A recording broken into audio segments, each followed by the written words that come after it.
Hari Valentine sama sekali bukan adat kita, bukan gaya kita, sama sekali bukan tradisi kita. Wonten kitab kontemporer, Valentine itu dalam bahasa Arab namanya Idul Fahisyah. Idul Fahisyah, hari raya hal-hal yang buruk. Karena kebetulan memang Valentine Day itu ada satu riwayat yang mengatakan, ada satu cerita yang menyatakan bahwa ada seseorang berzina dengan orang lain, kemudian tertangkap dan dibunuh dan diperingati hari ini.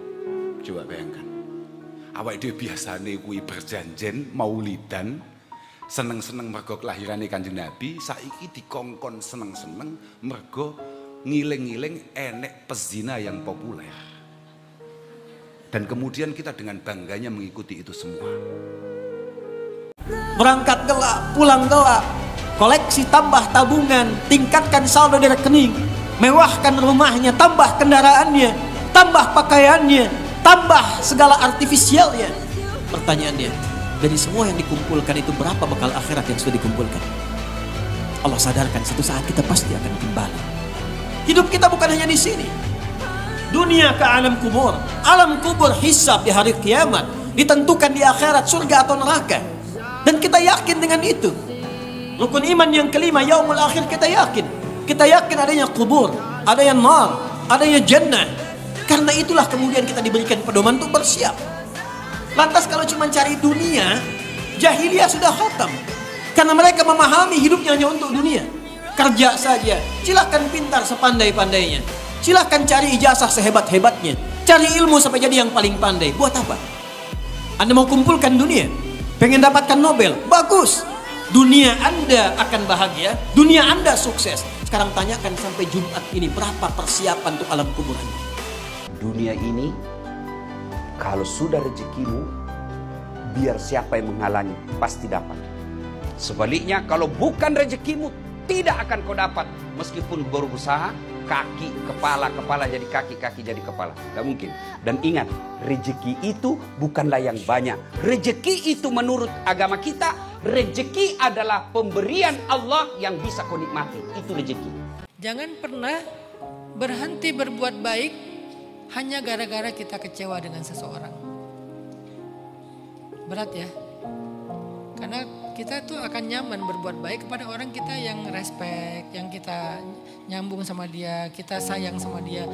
Tapi yang paling berat itu berbuat baik kepada orang yang udah mengecewakan kita, itu tuh berat banget loh teman-teman. Dan ini jangan lihat jauh-jauh, lihat dari keluarga terdekat dulu. Berbuat baik kepada orang tua yang udah menyakiti kita. Berbuat baik kepada saudara yang udah menyakiti kita. Atau yang lebih dekat lagi, masih mau berbuat baik, berkasih sayang dengan pasangan yang udah menyakiti kita. Kadang-kadang menyakitinya juga gak berat-berat amat, cuman sikap, cuman ucapan, cuman ekspresi. Tapi itu aja kita udah berhenti berbuat baik. Bisa gak kita tetap berbuat baik kepada mereka, kepada dia, meskipun kita sedang marah, kita sedang kecewa, kita sedang bete. Itulah orang mukmin. Itu keren banget kalau bisa kayak gitu. Gak usah ngomongin jauh-jauh dulu tetangga, orang yang kita gak kenal, keluarga aja dulu. Selalu bilang begini jemaah sama diri sendiri, atas apapun yang terjadi, bismillah ya Allah, hamba yakin takdirmu jauh lebih indah dari semua rencana-rencana yang telah kurencanakan. Insya Allah semua yang indah-indah akan kejadian, semua hal-hal terindah akan datang dalam kehidupan. Kalau ada pilihan, termasuk dunia dan seisinya, pilih istighfar. Pilih istighfar. Karena kemuliaannya dua. Satu, istighfar itu memberikan jaminan langsung dari Allah kepada kita untuk menjadikan semua yang Allah titipkan kepada kita semua berkah dan bernilai baik. Yang kedua, istighfar itu cara paling cepat untuk mengabulkan doa. Semakin tinggi orang istighfar, terbiasa dengan istighfar, naik kendaraan, di kendaraan dia istighfar, latihan terus, dan terbiasa dengan itu. Itu ya Allah mustajab doanya. Kadang-kadang belum minta sudah diberi, cepat sekali. Makanya istighfar istighfar itu mahal. Nikmat bahagia niku ukurannya ati. Hidup ini bukan tentang apa dan berapa yang bisa kita dapatkan, tapi tentang apa dan berapa yang bisa kita rasakan. Percuma dong berhasil mendapatkan kalau nggak bisa merasakan. Hidup ini yang penting bukan apa dan berapa yang kita miliki, tapi yang penting adalah apa dan berapa yang bisa kita nikmati untuk kita syukuri. La in syakartum la azidannakum. Kerja itu bukan untuk nambah rezeki. Nanti kalau setelah kerja rezeki yang nggak nambah, protes. Kok nggak nambah? Kok utang tambah banyak? Ya kan? Terjadi atau nggak terjadi itu? Terjadi. Jadi kerja bukan untuk nambah rezeki. Kerja itu untuk takwa, ibadah. Nah, mari kita sekarang set pola pikir kita di situ. Kamu jangan sering melihat orang lain yang mungkin secara hari dapat nikmat yang lebih tinggi dibanding Anda. Kalau kamu nggak bisa ngelola hati Anda bisa hasut, Anda bisa dengki. Paling tidak Anda bisa ada syukur. Mata kamu itu kamu batasin. Jangan melihat sesuatu yang potensi ya. Potensi menjadikan Anda tidak nopo syukur. Kalau engkau dapat yang engkau inginkan, bersyukurlah. Karena Allah ingin kau dapatkan pahala syukur. La in syakartum la azidannakum.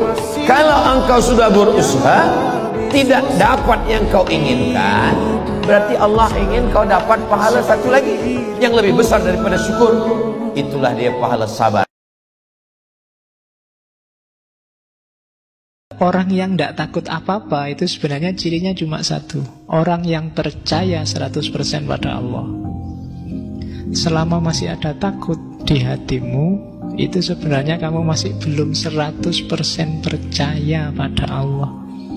Mbok anggap kamu apa yang merancang hidupmu, kan gitu. Kan harusnya Allah. Sama nanti kalau kamu jadi guru, jadi dosen, jadi pendidik, bahkan jadi orang tua, jangan kecewa, jangan marah kalau anak didikmu atau anak kandungmu ndak manut sama nasihatmu. Kenapa?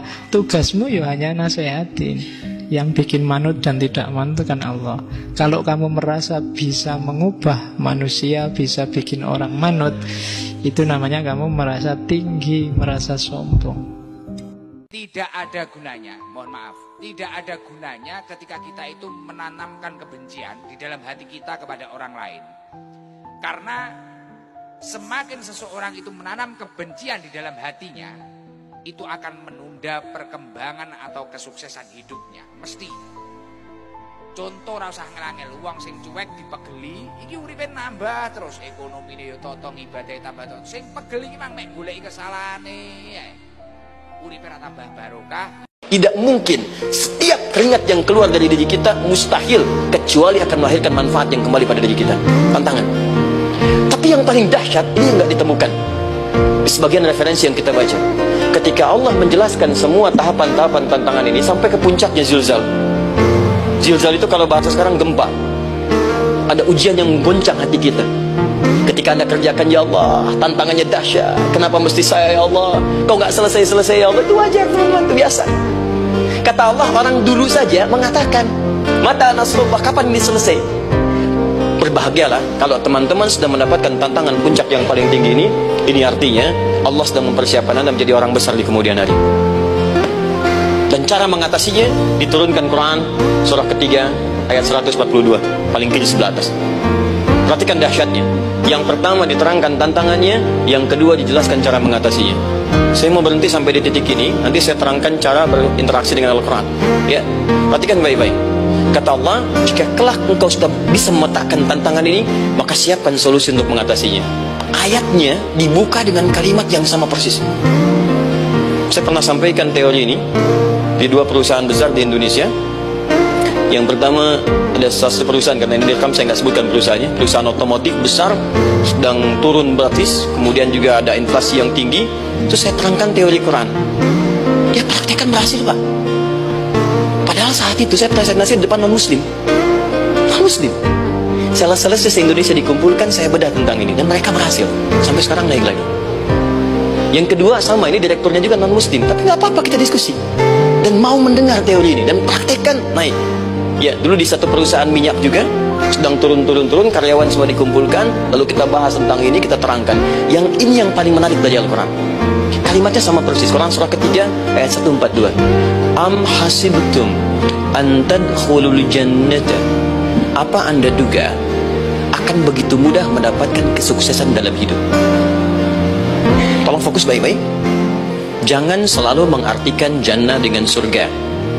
Karena asal kata jannah itu artinya kesuksesan, kebahagiaan yang belum tampak. Surga, kenapa disebut dengan jannah? Karena itu puncak kebahagiaan kita yang belum nampak sekarang. Saman titeni omonganku.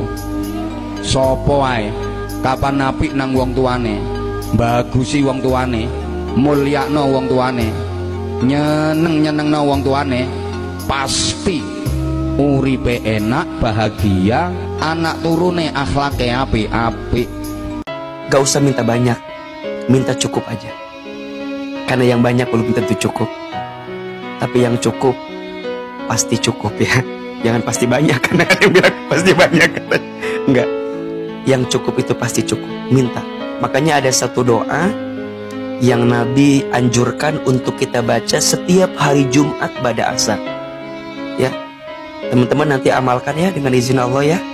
Doa yang kita baca setiap hari Jumat pada asar. Dan kita tahu di antara waktu mustajab ketika seorang hamba berdoa, Allah malu tidak mengabulkan doanya, yaitu berdoa ketika hari apa? Hari Jumat pada asar. Apa doanya? Allahumma kfini bihalalika an haramika wa aghnini bifadlika amman siwaka. Kita ulangi. Allahumma kfini bihalalika an haramika wa aghnini bifadlika amman siwaka. Ya Allah, cukupkan aku dengan yang halal dan jauhkan aku dari yang haram, dan kayakan aku dengan karuniamu daripada aku bergantung kepada selain. Lihat doanya, bagus gak isinya? Indah ya. Ya Allah, cukupkan aku dengan yang halal dan jauhkan aku dari yang haram. Ini rumus. Yang halal pasti cukup. Yang haram sebanyak apapun tak akan pernah cukup. Maka jangan kejar banyaknya, tapi kejar berkahnya. Gak usah khawatir dengan rezeki. Rezeki sudah tertakar, tak mungkin tertukar. Status hari apa ini Ustaz? Hari Ahad. Hari Ahad. Jumat, Sabtu, Ahad. Stopnya udah komplit. Rezeki sudah tertakar, tak mungkin tertukar. Maka teman-teman, jangan iri dengan rezeki orang lain. Apa yang ditakdirkan untukmu tak akan pernah pergi darimu. Dan apa yang tak ditakdirkan untukmu tak akan pernah menjadi milik. Maka teruslah mendekat ke Allah, minta dicukupkan oleh Allah dengan yang halal dan jauhkan dari yang haram. Ya. Kerja dengan baik, usaha dengan baik, semangat, jangan pantang menyerah. Orang yang mudah naik derajatnya adalah orang yang mampu mensyukuri takdir hidupnya yang telah ia jalani. Makanya hasil survei membuktikan ketika orang itu mampu sabar, mampu syukur dalam posisinya, suatu keajaiban akan datang di masa-masa yang akan datang. Tapi ketika orang itu kok mengeluh, hidupnya selalu merasa kurang dan tidak pernah bersyukur akan posisinya, dia akan tersiksa akan kehidupannya. Itu pasti. Mesti tersiksa. Akhirnya bangga kurang. Lah kuncinya syukur gimana? Unduru ilaman asfala minkum wala tanduru ilaman huwa fauqakum. Lihatlah orang-orang yang di bawah panjenengan yang belum dapat pekerjaan. Latihan dari sekarang ya. Biasain diri buat gak ngomongin orang. Katanya Imam Syafi'i, berhentilah membicarakan aib orang. Sebab kamu juga punya aib, orang juga punya lisan. Sebagaimana kamu gak mau aibmu dibicarakan orang lain, berhentilah. Tapi ala kulli hal, sing penting sampean kudu orang ninggal iki ngaji dimanapun. Sama ngiling-ngiling ngomongku iki, kapanpun dimanapun sampai aku wis mati, sama ojo lali karo tak omong iki ngaji tenanan. Sing tenanan ning ndi ae sampean. Senajan duwe santri mek loro, telu, papat, limo, telatenono. Insyaallah sampean kowe iso ngrasani. Mergo istiqomah penting banget. Ora mek santrine akeh semangat ngaji nek gak akeh rasa-rasen mboten seperti itu. Kalau hidup ingin berkah, hidup ingin sukses, hidup ingin bahagia, tinggalkan segala yang dilarang. Minimal hati lebih tenang. Rezeki itu udah diatur. Tapi ketenangan itu senafas dengan ikhtiar. Jadi kalau nyari sesuatu yang sudah diatur, ikuti aturannya. Jangan keluar aturan. Dapatnya lebih banyak, iya, tapi ketenangan hilang. Mungkin terasa ada tambahan, tapi karena tidak berkah, ketenangannya hilang. Itu sudah rumus. Jangan pedulikan omongan orang. Kalau kita dengar omongan orang, dunia ini sebetulnya sederhana, simple. Yang sulit itu mikirkan omongan orang. Kalau kita kurus, apa kata orang? Gak makan ya? Kalau kita gemuk, apa kata orang? Pertumbuhan itu ke atas, bukan ke samping. Capek kita mikir. Yang penting kita sehat, bisa beribadah. Selesai. Sesempurna apapun kebohongan itu dikemas, pasti akhirnya ketahuan juga. Sepandai-pandai tumpahin lompat, jatuh juga. Nggak mungkin dia nggak ada jatuhnya gitu ya. Sepintar apapun kita menyimpan bangke, kecium juga, pasti. Allah kalau cinta kepada hambanya pasti akan diuji. Dan kita baca ujian Allah ini, kita baca dengan apa? Dengan apa yang telah Allah tentukan kepada kita. Kalau kita mendapat nikmat, kita syukur atas nikmat yang Allah beri. Kalau kita dapat ujian, kita sabar atas pemberian Allah, atas ujian-ujian Allah. Semua yang ada mari kita baca dengan nama Allah Subhanahu wa ta'ala.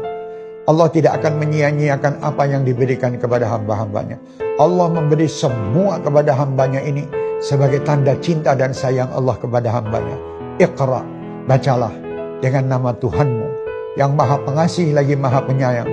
Apapun, insya Allah kalau kita semuanya kembalikan kepada Allah, kita akan ringan. Kita akan tidak terbebani. Karena kita adalah hamba ciptaannya. Karena kita adalah hamba yang diperintah oleh pemiliknya. Kita harus nurut, kita harus taat. Dan kita harus selalu menjalankan apa yang menjadi perintah-perintahnya. Semua yang kita alami di muka bumi ini, jalankan atas nama Tuhan kita. Iqra bismi rabbikal ladzi khalaq. Khalaqal insana min 'alaq. Al-ayah. Wassalamualaikum warahmatullahi wabarakatuh.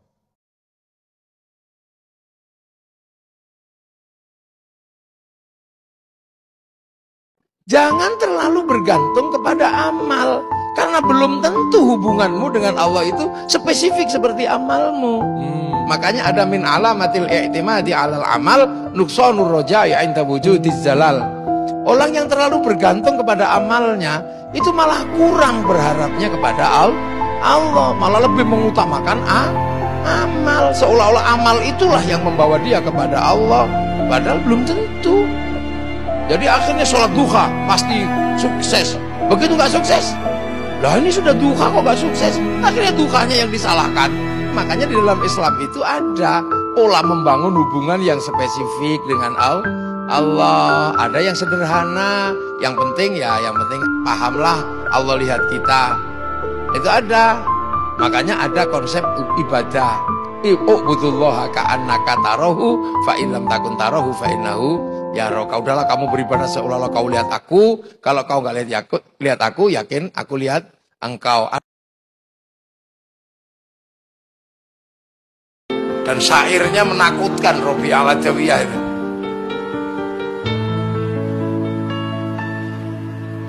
Ya Allah, apapun karuniamu di dunia ini, aku tidak butuh.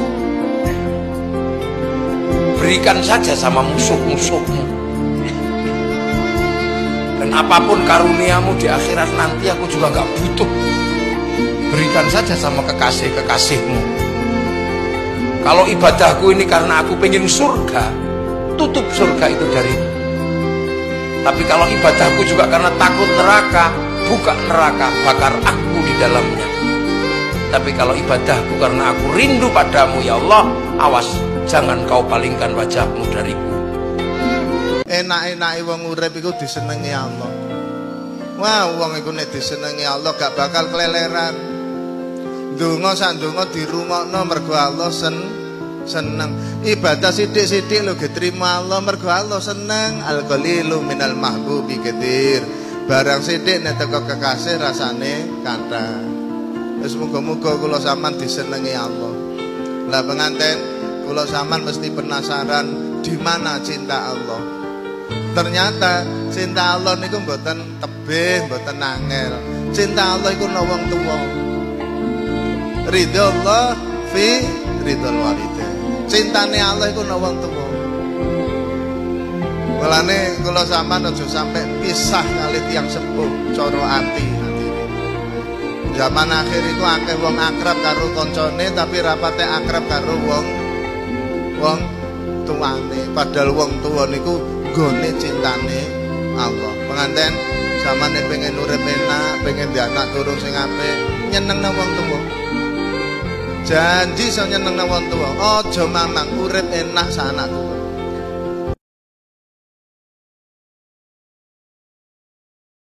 Wong iki nek kepingin bahagia dunia akhirat, lakune mek siji. Yaiku maca istighfar.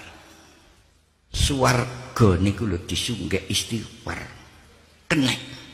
Napa malih mek kadare udan disunggek nganggo istighfar. Pokoke temen, Allah janji yursilis samaa alaikum midrara. Sampeyan gelem maca istighfar subhanallah. Swarga dimehno napa malih kadare sugih nggo donya. Pokoke temen maca istighfar wa yumdidukum bi amwalin. Jelas sampean jange diparingi sugih luweh-luweh sampai harta bendane mboten mentas mangan. Tiyang niku nek maca istighfar kathah dadi ahli swarga. Nggo swarga niku lho oleh bojo widodari. Janjine Allah wa banin sampean jange diparingi anak kathah sholihin sholihah. Sembayang mek melarat. Nggih ta? Nggih pun sembayang yai, temene ditemeni. Nggih. Akeh utang, akeh ngene. Allahu Akbar, Allah mandek bledek sembayang. Dunya. Sembayang nang pangeran. Sampean mboten usah ndonga, Allahumma rzuqni ya Allah, Allahumma ikdi annad-dain. Mboten usah kepengin nyaur utang, Kanjeng Nak. Gusti Allah wis nglirik akeh utangi melarat. Ya, gelem sembayang dhisikno, diperhatekno kali Gusti Allah. Jika kamu membenci orang karena dia tidak bisa membaca Al-Quran, berarti yang kamu pertuhankan itu bukan Allah tapi Al-Quran.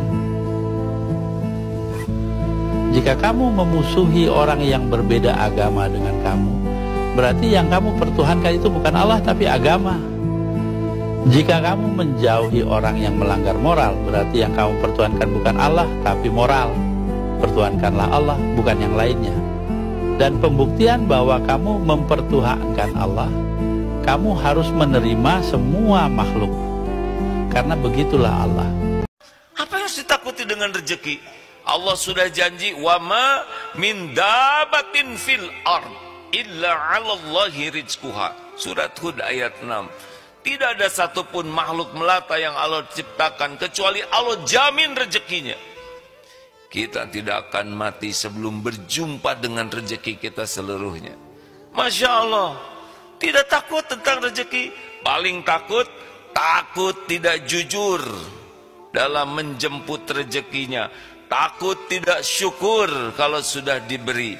Takut tidak sabar kalau sedang ditahan. Takut tidak ridho kalau rezekinya diambil oleh Allah.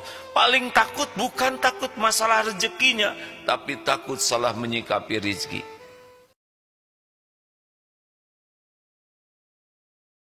Waktu hidup itu singkat. Tahu-tahu baru saja zuhur, tahu-tahu sudah asar. Baru saja asar, tahu-tahu sudah maghrib.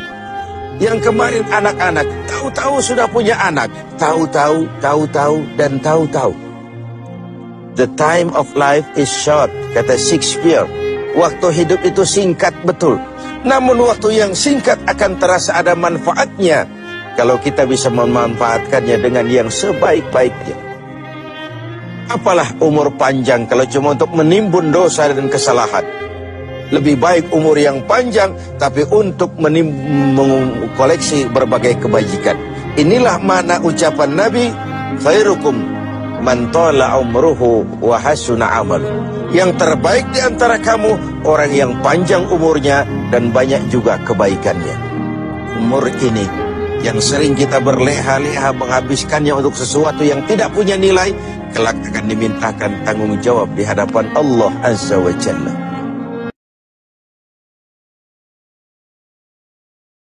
Biasakan jaga wudhu. Apa sayang? Jaga wudhu. Abi jaga wudhu terus. Tadi malam terbangun tidur 12:30. Abi bisa tidur jam 10 paling lambat. 9:30 tidur, jam 9 bisa tidur. Sholat witir 3 rakaat, tidur. Terbangun 12:30, batal gak wudhunya? Batal dong, Abi wudhu. Wudhu Abi, 12:30, wudhu lagi. Tidur lagi, bangun jam 2. Menjaga istiqomah wudhu. Terlalu banyak manfaatnya.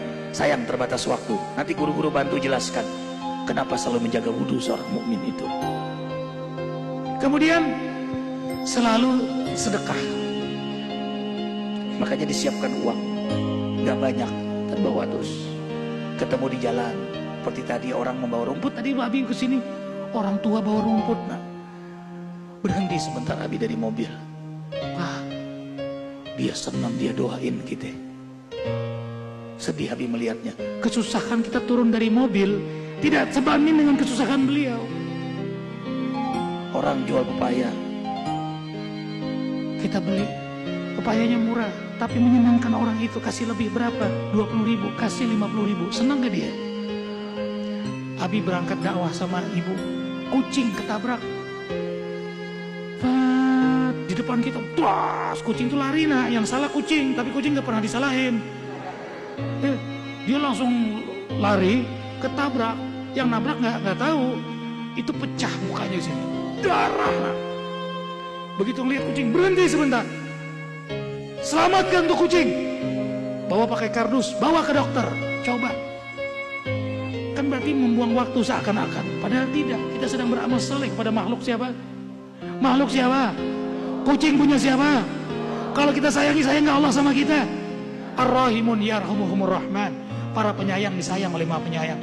Bawa ke dokter nak, diimpos, di ronsen, pakai rawat inap, 3 hari 1 malam 300.000, dirawat nak, kucing. Tuh, habis dirawat sampai di rumah disuapin karena isinya nggak bisa nyuap, nggak bisa makan dia, mencong sininya. Kita suapin, masya Allah, tambah tugas lagi Abi. Masya Allah, Allahu Akbar. Senang. Kita mengurus siapa nih nak? Abi tanya, mengurus siapa? Makhluk Allah. Mengurus siapa nak? Oh. Ini melayani. Nih makhluk Allah semua, umat Nabi Muhammad SAW. Yang paling menyedihkan itu kapan? Saat malam takbiran. Ketika Allahu Akbar, Allahu Akbar, Allahu Akbar. Besok pagi Lebaran, kita masih bisa mencari tangan ayah kita, tangan ibu kita untuk kita cium. Dia mau cari tangan siapa? Tangan siapa yang mau dia cari? Tangan ayahnya? Tangan ibunya? Gak ada. Dan perjalanannya masih panjang, masih jauh. Makanya kalau kita yang sekarang masih punya orang tua, nggak pandai bersyukur, tidak betul-betul memanfaatkan orang tua, lebih baik orang tuanya kasih dia aja.